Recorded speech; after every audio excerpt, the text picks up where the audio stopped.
Hello guys! Hello! This is for Pisces. Welcome dito sa aking channel, Kapalaran 888. Welcome Pisces. Alamin natin kung anong messages, vibration, gabay, energy para sa inyong lahat. So, ito ay para sa buong buwan ng Mayo. So, tingnan natin yung general message para sa lahat ng Pisces for the month of May 2026. Unahin muna natin etong deck na to. This is spiritual messages. Okay? So, titingnan natin Pisces kung anong message sa inyo ng iyong spirit. Okay.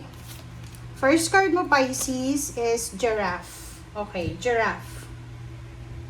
Yung giraffe na to, sinasabi ng bara sa'yo na the bigger picture. Take a step back and gather your thoughts and feelings. So, ngayong buwan ng Mayo, siguro meron kang desisyon na gagawin, importanteng desisyon, or siguro magiging sobrang aggressive and impulsive ka ngayong buwan ng Mayo na to. So, sinasabi ng barahan na as much as possible, okay? As much as possible, wag kang magpadalos-dalos sa iyong desisyon. Okay? Step back ka muna. Pwedeng i-pause mo muna kung ano yung plano mo. Lalo na kung tungkol ito sa mga away, gulo, or whatever man, miscommunication. Kasi sinasabi ng baraha sa'yo dito na kailangan mo munang ayusin or kumbaga i-organize mo yung isip mo, yung thoughts mo and feelings bago ka gumawa ng desisyon. Okay? So sinasabi ng baraha sa'yo, kailangan mong maging, kumbaga, matalino dito. Iwasan natin yung sobra-sobrang emosyon. Alright. Okay, so, eto naman ay para sa love life. Tingnan natin. This is for Pisces. Kung ikaw ay married, in a relationship, may live-in, tingnan natin kung anong message sa'yo ng baraha. Or looking for a relationship ka.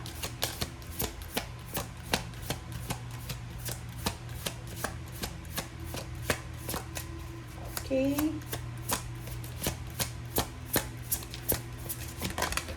Okay. So, yun. Dito sa barahang to, this is love life. Like, naka-reverse siya, diba ito? Sinasabi ng baraha sa'yo na if mayroon kang problema sa love life or family life, may kaaway ka ba sa kapamilya mo or posibleng nag-away kayo ng iyong karelasyon. So, kung makikita mo dito, pwedeng you're waiting for an apology, okay? Or maybe you're waiting for someone na patawarin ka, parang ganun. But naka-reverse pa to.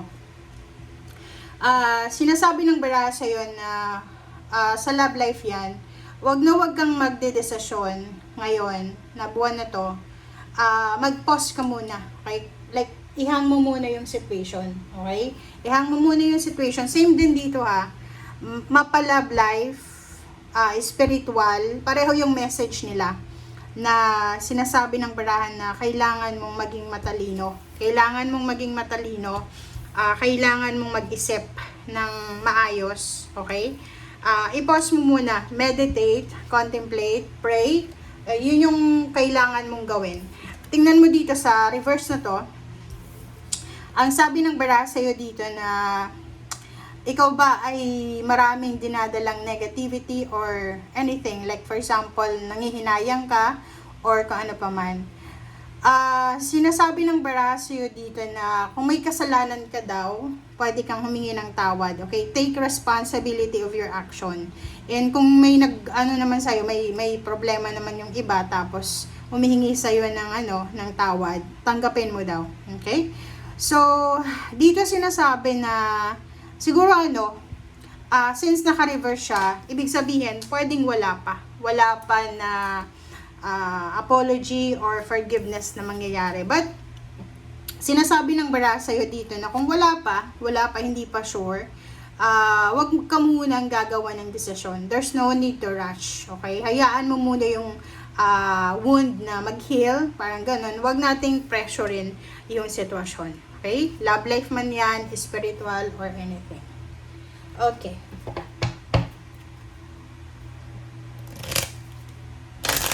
Okay.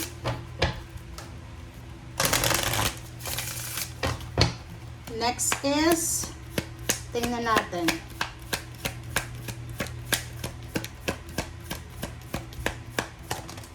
Okay, this is for money. So, money, sinasabi ng bara sa'yo dito na sa usaping pera, there's peace. Okay, so ibig sabihin niya, wala kang masyadong problema sa salapi. Wala kang masyadong iisipin. You're at peace. Kumbaga, tahimik ka sa usaping pera. Finances, you are free. You have savings maybe, or meron kang mga source of income na posibleng makakatulong sa'yo. Okay?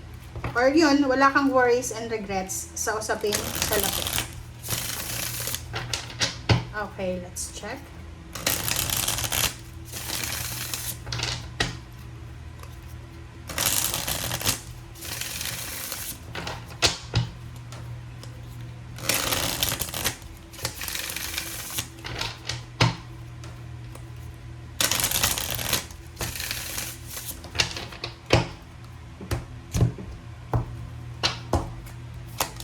Okay.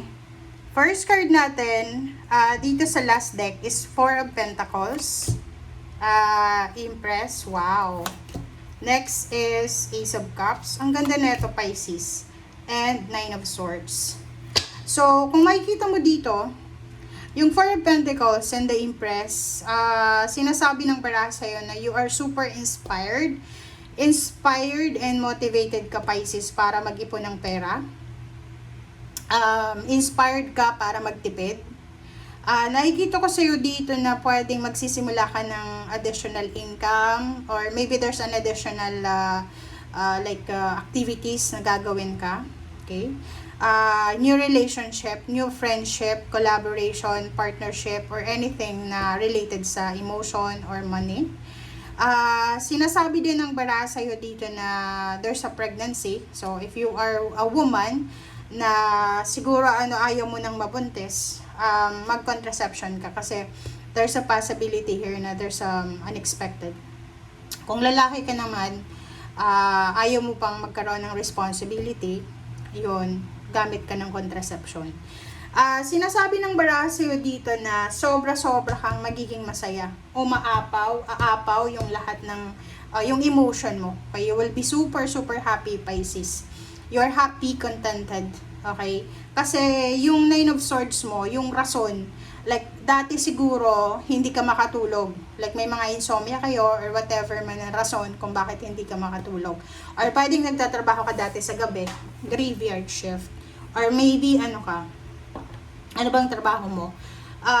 Sinasabi ng barahan na posibleng this May, medyo maglalaylo, magle-lessen yung mga kumbaga reasons kung bakit hindi ka makatulog sa gabi. So, sinasabi ng barahan na yun yung rason kung bakit masaya ka. Masaya ka kasi financially, emotionally, spiritually, psychologically, lahat mariresolve this month of May. Okay. So, let's clarify for the Four of Pentacles. Okay. Four of Pentacles, guys. Ang Four of Pentacles mo ay Five of Cups. This is regrets. So, sinasabi ng bara sa'yo dito, Pisces, na yung motivation mo na mag-ipon, magtipid, ay kailangan mong gawin para hindi ka magsisi sa bandang huli. Kumbaga, importante sa ngayon na nakakapagtipid ka. Importante sa ngayon na nagkakaroon ka ng savings. Kasi hindi mo alam kung ano yung mangyayari bukas. Para hindi ka magsisi. Like for example, this May, marami kang pera, marami kang hawak na salapi ngayong buwan ng Mayo. So, ibig sabihin niya,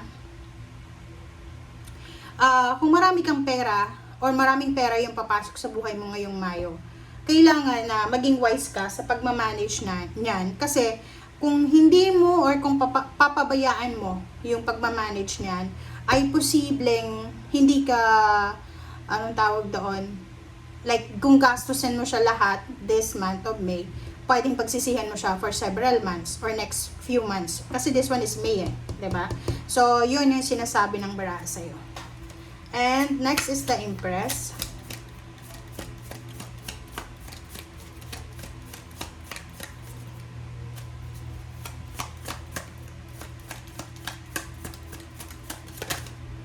Pisces. Tingnan natin.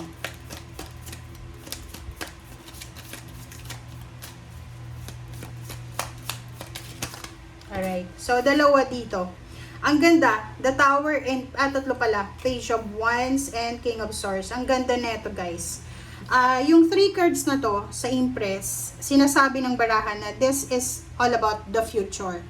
So, kung ano man tong motivation, inspiration, confidence na nararamdaman mo ngayong buwan ng Mayo, ito ay makakabuti para sa'yo, especially sa usaping relationship and money sa future.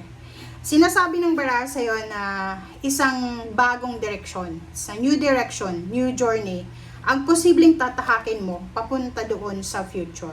Kumbaga, the Tower is here. Sinasabi ng barahan na siguro maraming beses ka na na-disappoint or maraming beses ka na gumawa ng desisyon na hindi naging maayos yung result. So, dito sa barahang ito, sinasabi ng baraha sa'yo, whatever man mangyari, ano man ang mangyari, okay? Ano man yung decision mo na yan, okay lang kung ano yung result yan. Okay? Kumbaga, yung rest na gagawin mo, it's either you win or lose, ayos lang. Okay? So, next is Ace of Cups. Ace of Cups. Wow, Six of Cups. Ang ganda. So, another din, okay? Ang maganda din dito kasi, sobra-sobra kang magiging masaya. Aapo yung cups mo.